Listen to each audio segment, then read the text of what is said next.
Would you like to talk about some of the stories? That was the worst experience of my life. And I started imagining, what if this were my girl? So we took the children to a rescue center. I went to court as the last witness. I was cross-examined, and this guy was sentenced to 60. And I can confess that personally, I went to that street for some days because I would not sit and bear the adversities of the corporal punishment.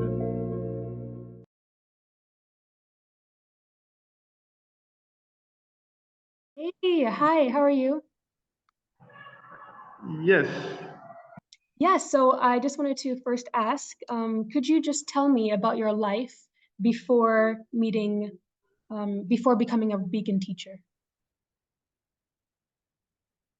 As you could either be aware, I was born in Kenya, a place called Kisumu, County within Nyanza region.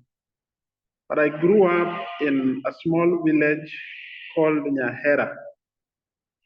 Now, as I was growing up, at some point I lost my parents. And that was about when I was 7 years. I was the firstborn, and as a young boy, there were other siblings behind me. But I was growing up conscious of the community because in the village where I was growing, there were so many issues that were affecting children.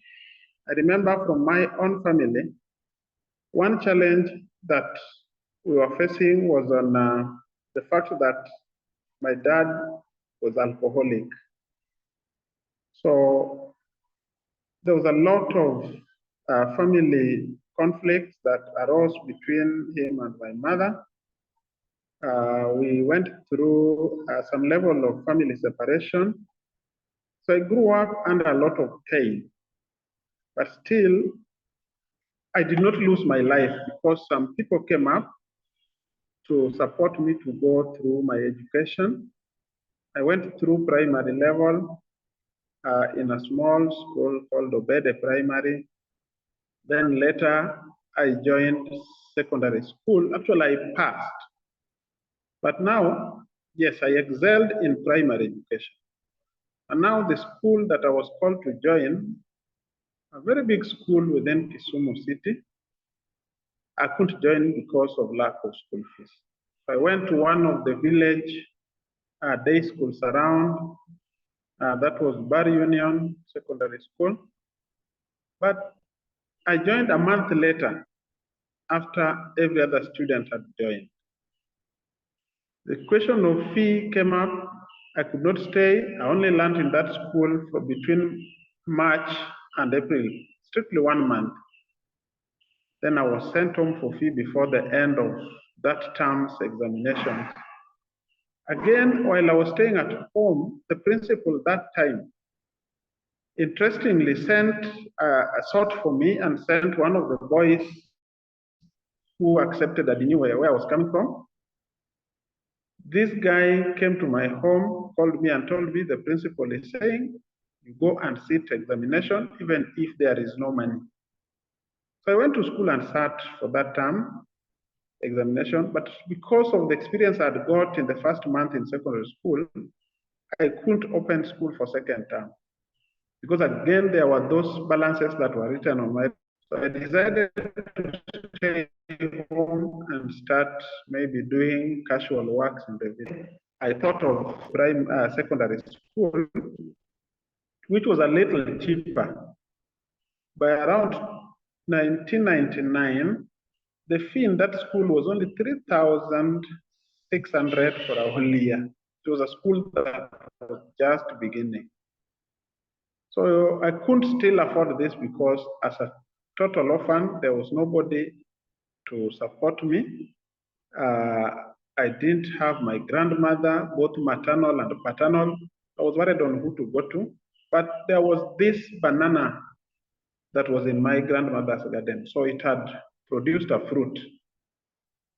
So I went and cut one to go and face the principal of Obede Secondary School. This one was called Mr. Okothokot. So when I went to Mr. Okothokot, I told him I would like to join Form 1. I was in Bar Union, but I couldn't continue because of school fee, which was just 7,000 for a whole year anyway. But now the teacher looked at my end of term results. The principal looked at my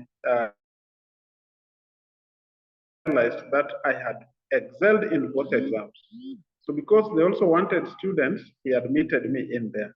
So I was already seeing the interest of people in supporting vulnerable persons in the society. And this happened through my life.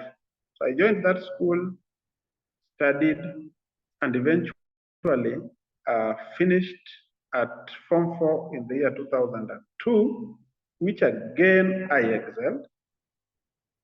After excelling in that, this teacher allowed me to be in school up to 2000 when a new principal came in. Now, when a new principal came in, this one again looked at my case, Madam Jennifer Otieno. I'm happy she's still alive. She took me through the journey again, supported me to the time I sat for my Form 4, and I ended my secondary education at that point. Then I now joined the struggles in the streets now to look for money, to now begin helping my siblings. At that point, I joined in Kenya, we call it border border. So I could go for the bicycle. You carry people at 10 shillings or 20 so that I could accumulate a little money to go and help my younger brothers who were in school. We were all boys. We only had one sister who passed on at infancy. So I was able to go through that border trade. I was carrying people from between Kibuye market in Kisumu City to the estates in Manyata. And in the process, I wanted to be an army person. When I went for the recruitment, there was corruption there, I lost. I also wanted to be a police when I lost army. I went for recruitment. There were these money necessities. I lost. So I applied for being a teacher. During that application, another sad thing happened. That when I was becoming aware of this application, it was the last day.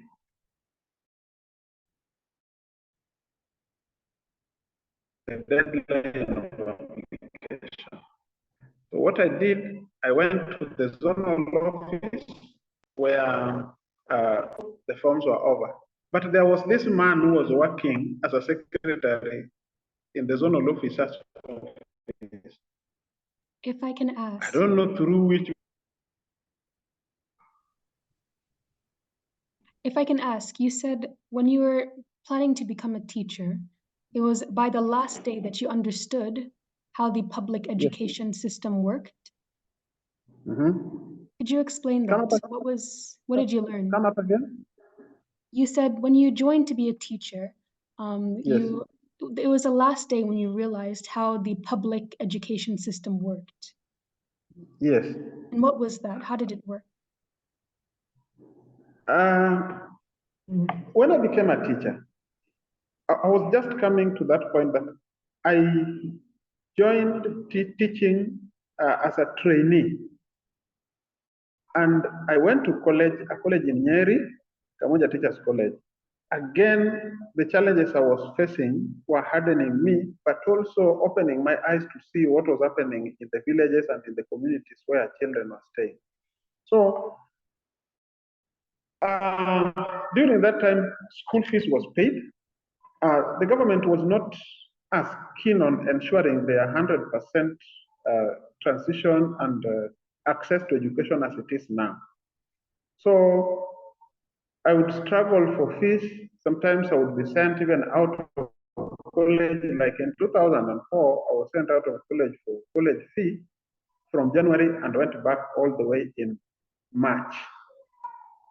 So it was that difficult, but eventually I graduated in 2005. Yes. That's awesome. And how were your teaching experiences in the beginning? So I was saying after graduation from Kamwenja Teachers Training College in Nyeri, I came back to Kisumu, but the government was not offering direct employment to us. So you had to come out and find a school where you would offer voluntary services. Then you register with Teacher Service Commission. After that, you'd now be allowed to even access employment. So I served as a volunteer teacher. At that time, now the schools and the school community could offer up to 1,500 per month. So I survived through that from 2006 through to 2008. So after I got registered by Teacher Service Commission, now I got employment in October 2008, and I became now a teacher serving under Teacher Service Commission. Yes.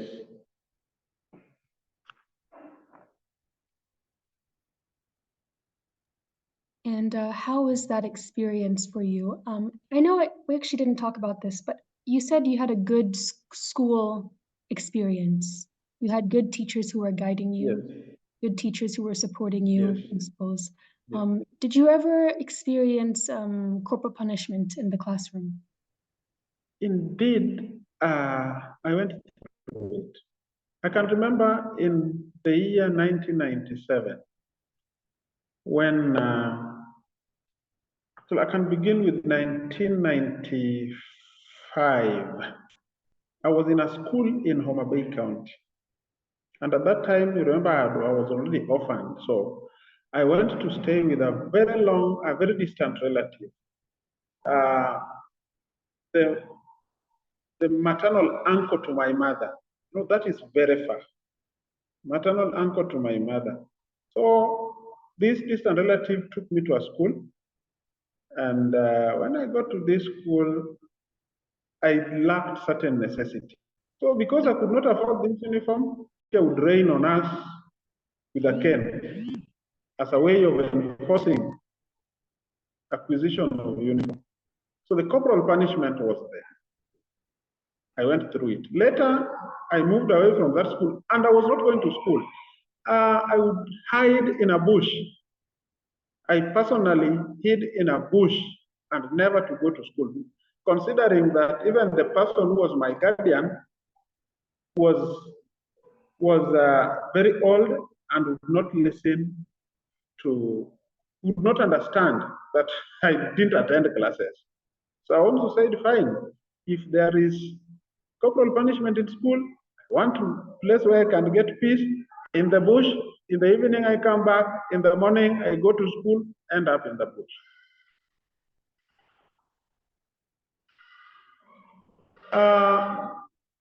In 1997, I was actually in standard 7. Again, there was that corporal punishment. When a teacher would get to school before you, irrespective of the time, even if it was 6, as long as the teacher was there ahead of you, then you were late. So we would get strokes and strokes. There are certain subjects that if we fail, we would get strokes. I remember in that 1997, a group of us, quite a number of boys, we decided to leave home as if we were going to school. But when we imagined the kind of environment in school, we ran away. So we didn't go to school. We went to town, Kisumu City. At that time, it was Kisumu town. Some of us, we even went to the streets. And I can confess that personally, I went to that street for some days because I would not sit and bear the adversities of the corporal punishment. Yes. Wow. Yeah. So when you became a teacher, how is Yes. it after experiencing, did you employ the same methods your teacher had before becoming a Beacon teacher? Or how was your first years of being a teacher without knowing Robert or Dr. Joanne? Of course, uh, as we were growing up, there was that transition. I'm transiting from a student into a teacher. But the memory was that I went to do this. Is it that I passed because I was asking whether it was I passed because of the corporal punishment? So that conflict was there, whether yes or a no. But now, as I transited into teaching, I personally practiced it. And I said, now the children had to go this way because that is what I was brought up in. But there are times now we could realize that again, other children could run away from school. Children could run away from school. I'm the teacher, I kenned them. Some left school. My memory was on what I went through, and it was the order of the day. Until now, I started learning, somebody dropping out of school. So I took a step back to now reflect. Sometimes when certain things happen, you ask why. So in the why, you get the answers. Yeah, that's a powerful realization. So was it after this why you then got to meet Robert Omwa and Dr. Joanne? Yes. Robert, we met because we served with Robert in the same school. We served as teachers. Robert, before he got trained as a teacher, we were working in the same school. So we could sometimes talk about a day. We could sometimes talk about a day and compare what took place from morning to evening. So he shared his experience, what he went through, I shared mine, and now we were together. So through the process, we started thinking about alternative ways of just ensuring that these children were in school. At that time, a movement came, Teacher Service Commission actually wanted some teachers to go and train on Beacon teacher movement. So none of us was understanding what it was, but now Omwa Robert offered to go ahead of us.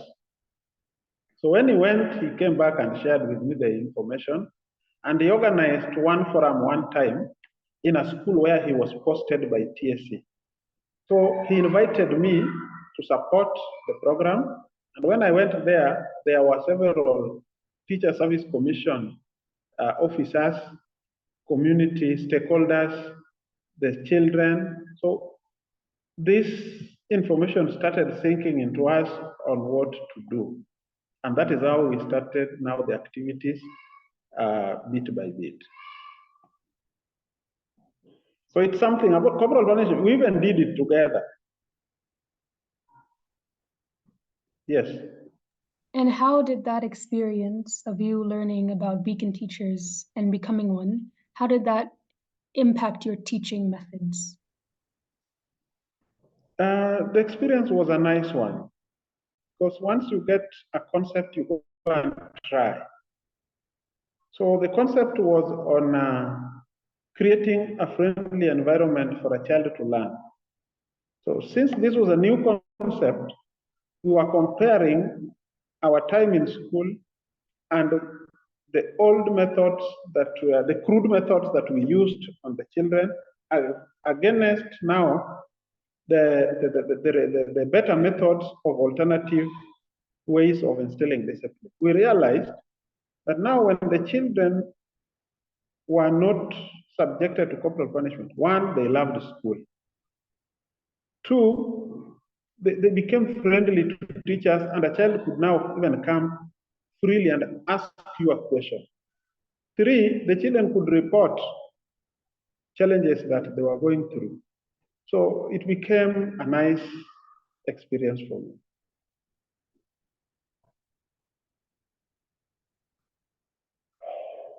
That's amazing. Dr. Joanne had given me a document about some of the experiences you've had while becoming a Beacon teacher, and enforcing child protection in your community. Would you like to talk about some of the stories? I know about, sorry. That was the worst experience of my life.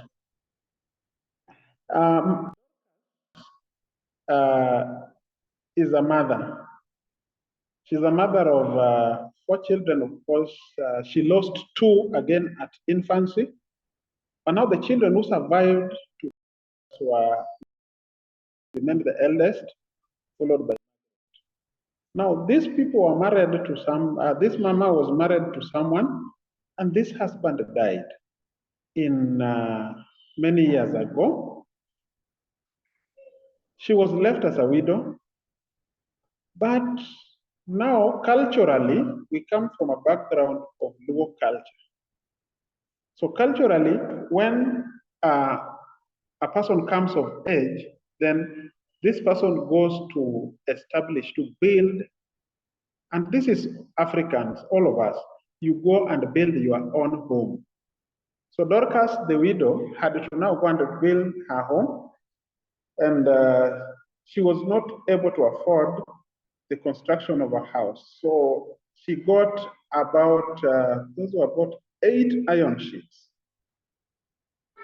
to build what we call in a local language a flat house, flat, with just the 8 iron sheets.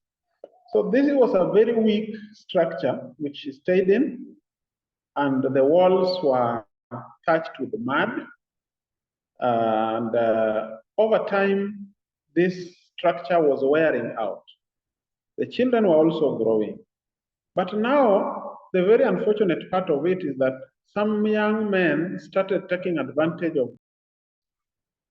They were breaking into this house and having forced sexual intercourse with this widow.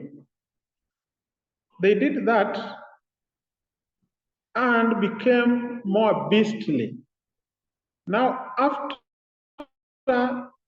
having a sexual intercourse with the mother, they jump onto the girls.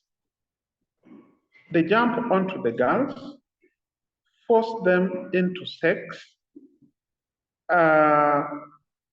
We didn't know this until at one time was at pains. You know, she was a little mentally challenged. She was mentally challenged. So she didn't even know what to do. But the children were having this experience, but were unhappy. One time, one of the daughters, now after I had started these activities of that we were doing with Robert Omwa, I think the word went around into the community that Evans Dolla is doing child protection. Evans Dolla is talking on behalf of children. Evans Dolla is coming in for the children who are vulnerable in the society. So this girl, one of the daughters, whose name is written there, came to my home. And they call me Mwalimu. Sometimes they call me Baba Jerry. So she said, Baba Jerry, I have come to share with you something. Of course, she was speaking my own language, the local language. I have come to tell you something, that so and so are coming to our house. They break the door, then they do for us bad manners, which is interpreted to mean they are raping us. Then I asked, at that time, where is the mother? They tell me they also first do it to my mother, and they have even broken our bed. My mother's bed is now broken. Another one comes, do this thing to us, and take my school bag. Another one comes, do this, and took our sufuria. One of them came back, took their blanket that they were given by Compassion International. Another one came, took the mother's phone. So they were doing this and the way this family stays. So I asked them to take me to the house. I went to the house to see. One of the things I saw that they had even lost their container for storing water. They had their mother's bed was broken and now they were sleeping on the floor. The house did not have the mud walls because these people had removed the mud walls. Now this mother decided to take old polythene bags, leaves, dry leaves of vegetation and put on the walls to cover the door. It was a weak door. The door was broken and could not even be controlled by a nail. It was a walk-in, walk-out environment. Through any side, whether wall, no window, it was a small house without any window. So it touched my heart. I'm a father of girls, and I started imagining, what if these were my girls? What if? So the question, what if, prompted me to act. I asked for the names of the people who are meting them this injustice. They gave me 3 names. And I looked for these people because they are people I was able to identify after consulting a few people in the community. The names led me to where they stay. You definitely will be guided to where Dolla is. Interrogated them and asked them why they were doing that. Some denied, some said they are sorry. They didn't do it to the children, but the mother is my friend. You know, those kind of reasons. But fine, I said, if indeed you have been going to that house, then you are culpable. Because for a child to cry, there must be pain from a source. So I told them, please never go back to that house. I am going to organize some of my friends and we build that house. So I called Robert Omwa and we gathered a few resources and we built a house there. While this we were planning to do, I informed the police that some people were doing a wrong thing to a certain family. So first we took some OB with the police. Then later, I informed the children's department in Maseno. Maseno is the headquarters for the children's department in our district. So the children's department also felt the pain, and there is a madam there called Bilha who came to the ground and we went to see the environment. She agreed with us that that would not be given a chance.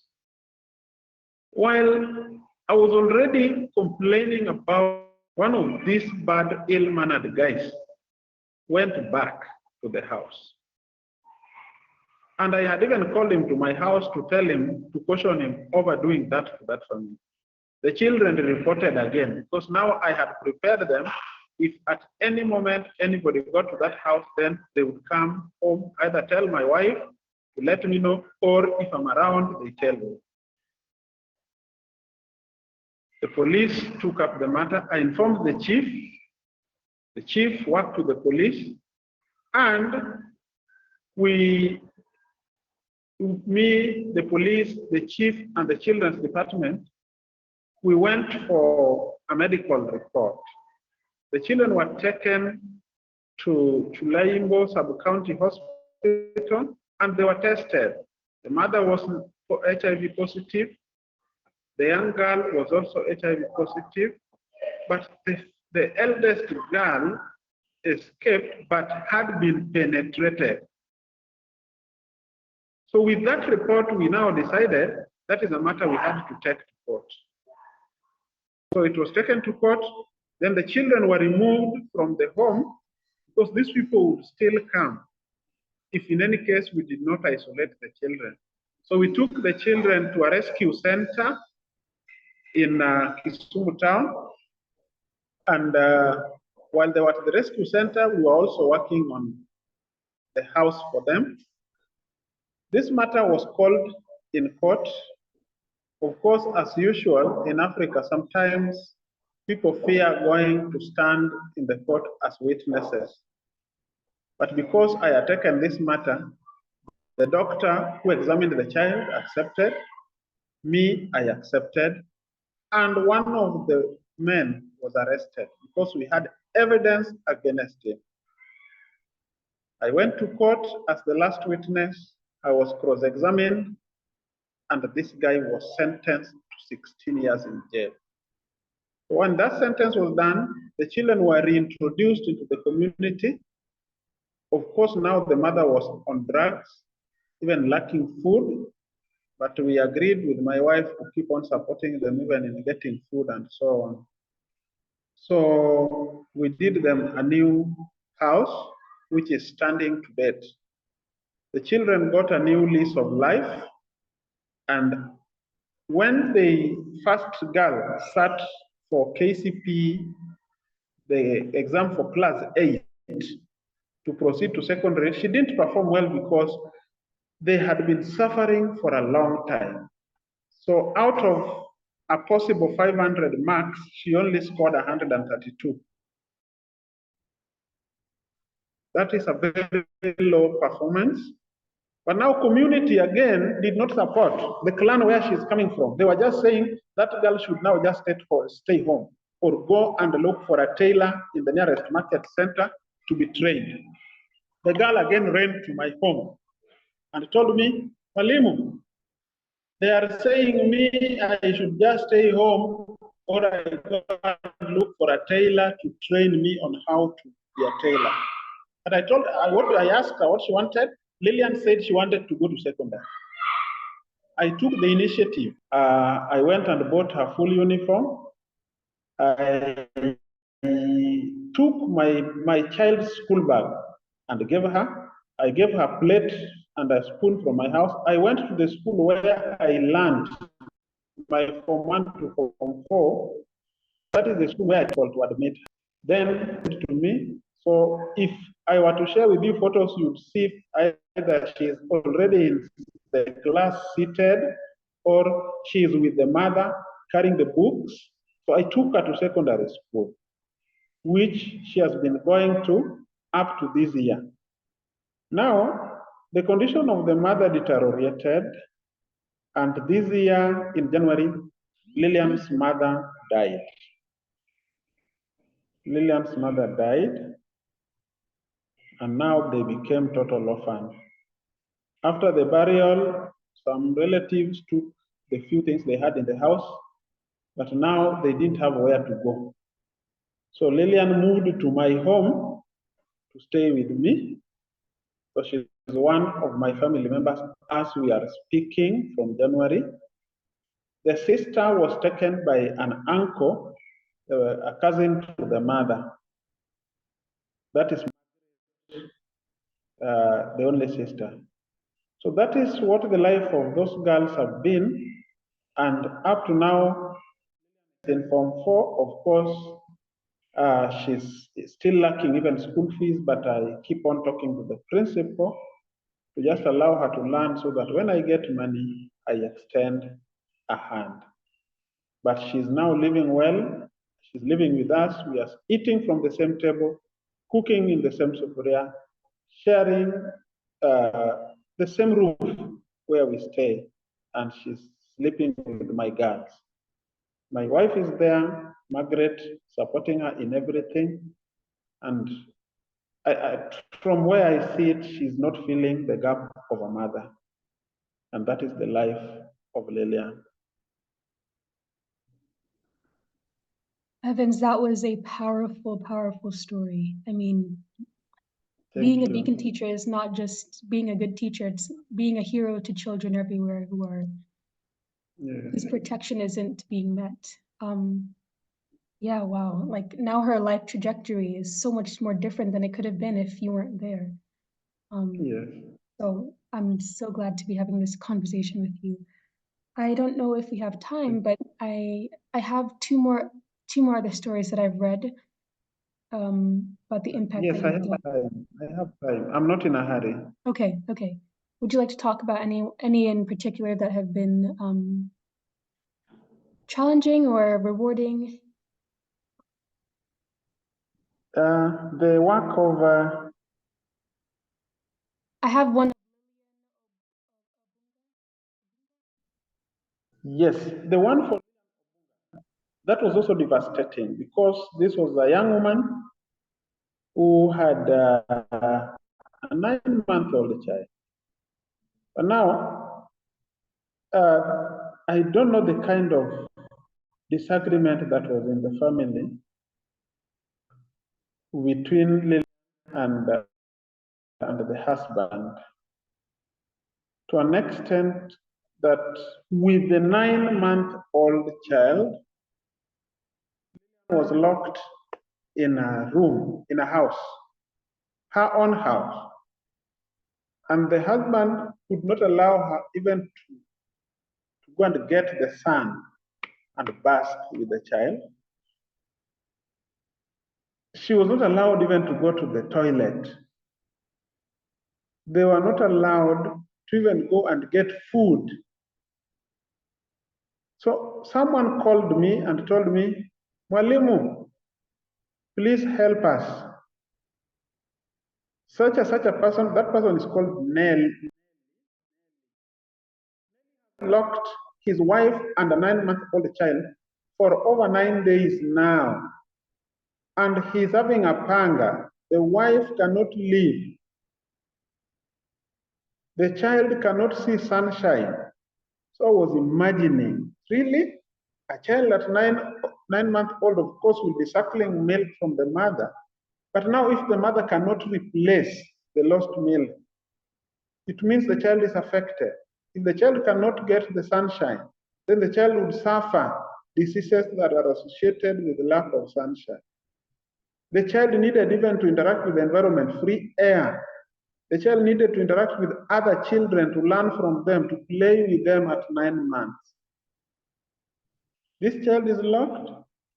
I sent someone else uh, in the same village, because this is something which happened in the same constituency where I stay. I called somebody to also go and check. The report was truly that woman is locked in the house with the baby.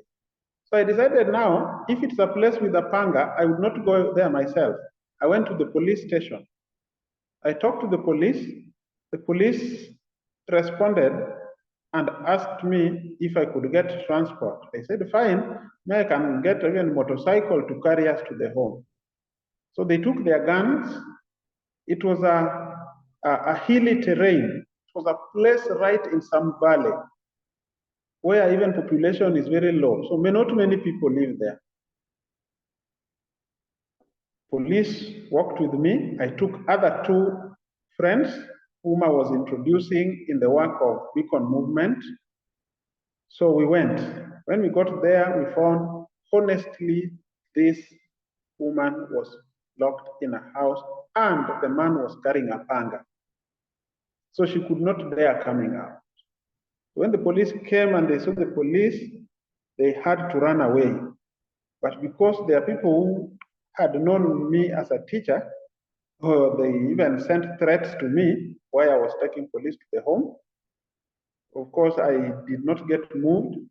My main goal in this scenario was to have these people freed from this kind of house lock, and they came out.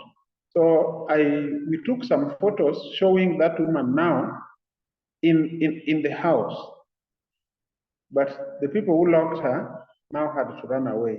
So she got that freedom, and life continued from there. When I followed up, she was never locked again in the house. So for me, my pride was they were able to now see open air once again. Then you mentioned is an orphan. She lost her mother think the mother died when she was delivering a baby. Some sibling to.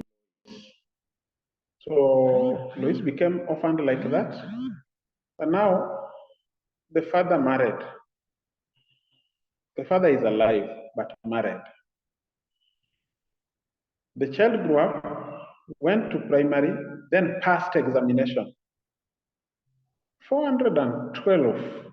That is a very high score out of 500. And now, that was just 2022 KCP. Now they were to join Form 1 in 2023. So people had joined Form 1. Then this is a family I didn't know anyway. Then some person living with disability came to me telling me that he had seen a child who is not able to feed. But I told him, no, me, I'm also burdened with feed because I have 3 of my children in national schools. So I can't afford to pay. But he still appealed to me and told me, Malim, this thing, that child is contemplating committing suicide. And I told them, send them to me. So one day, on a Sunday, when I was just relaxing at home, I saw a mother and a young girl come to my home. When they came, I didn't know them, they introduced themselves, then they told me the story of how this girl had passed KCP, and the girl was shedding tears all through. So when I talked to the girl, she told me she had even been called to Pangani Girls, a national school in Nairobi, but could not join. Somebody connected me with one of the companies selling uniform. So the company came, assessed the situation, and offered to educate the girl. So they took the girl and paid full school fee. And for me, I was happy because I was able to raise this case and somebody of goodwill came up. When we went to school, she came back this year before she went back to Form 2, just to say thank you that she is now in school. So that is the case, and the girl is going to school. Wow, I can't, like, even me just listening to that story. Yes. It's saddening, and I can't imagine having to Yes. see that in real life and having to try and help those people in any way you can, even Yes. being so strained with everything that you do already, being a teacher, Yes. father, all that kind of thing. So those are powerful stories. Thank you for sharing. Thank you. Yeah, I wanted to ask you, now you are working with Beacon Teachers, you are like a core member of the Beacon Teachers organization. Yes. Do you have any dreams or hope for the future of education or the future of safety for children in Kenya? Yes, I do really have a dream that most of our teachers be enlightened on the question of child protection. I have a dream that the communities where we are living are trained on the benefits of child protection. I have a dream on their protection.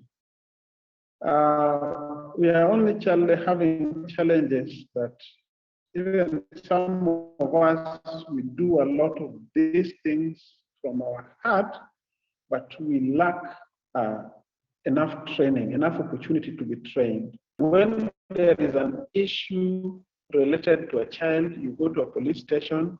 I thank the Kenyan government because they have already provided that. We are also looking at government creating desks for child protection. The government has already worked on the Children's Act, and it is a work that has been in progress.